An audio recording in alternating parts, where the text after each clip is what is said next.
கிறிஸ்துவுக்குள் அன்பானவர்களே, நம்முடைய ஆண்டவரும் இரட்சகருமான இயேசு கிறிஸ்துவின் வல்லமையான நாமத்தில் உங்களை வாழ்த்தி வரவேற்கிறோம்.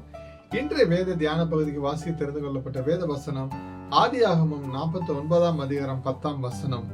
சமாதான கர்த்தர் வருமளவும் செங்கோல் யூதாவை விட்டு நீங்குவதும் இல்லை, நியாயப்பிரமாணிக்கன் அவன் பாதங்களை விட்டு ஒளிவதும் இல்லை, ஜனங்கள் அவரிடத்தில் சேருவார்கள். அல்லேலூயா. கர்த்தருக்கு பிரியமானவர்களே, சமாதான கர்த்தர் இயேசு கிறிஸ்து. இயேசு கிறிஸ்து ஏன் சமாதானத்தின் கர்த்தர் என்று கூறுகிறோம் என்றால், ரோமர் 5:1 இவ்வாறாக குறிப்பிடப்பட்டுள்ளது: இயேசு கிறிஸ்துவின் பலியின் மூலம் நாம் தேவனுடன் சமாதானம் அடைந்து அவர் பிள்ளைகளாய் இருக்கிறோம். ஆமென். யோவான் 16:33 இவ்வாறாக குறிப்பிடப்பட்டுள்ளது: அவர் நம்மை பாவத்தின் அடிமைத்தனத்திலிருந்து விடுவித்து நித்திய ஜீவனை பெற்று தருகிறார். இது மரண பயத்தை போக்கி நிம்மதியை தருகிறது. அவர் நமக்கு உலகத்தால் கொடுக்க முடியாத நிலையான சமாதானத்தை அளிக்கிறார். ஹல்லேலூயா.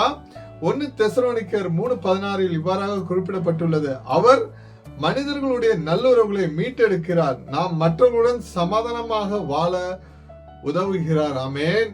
கடைசியாக இயேசுவின் சமாதானத்தை பெற்ற நாம் உலகத்தில் சமாதானத்தை பரப்புபவர்களாக வாழ அழைக்கப்படுகிறோம். ஆமென்.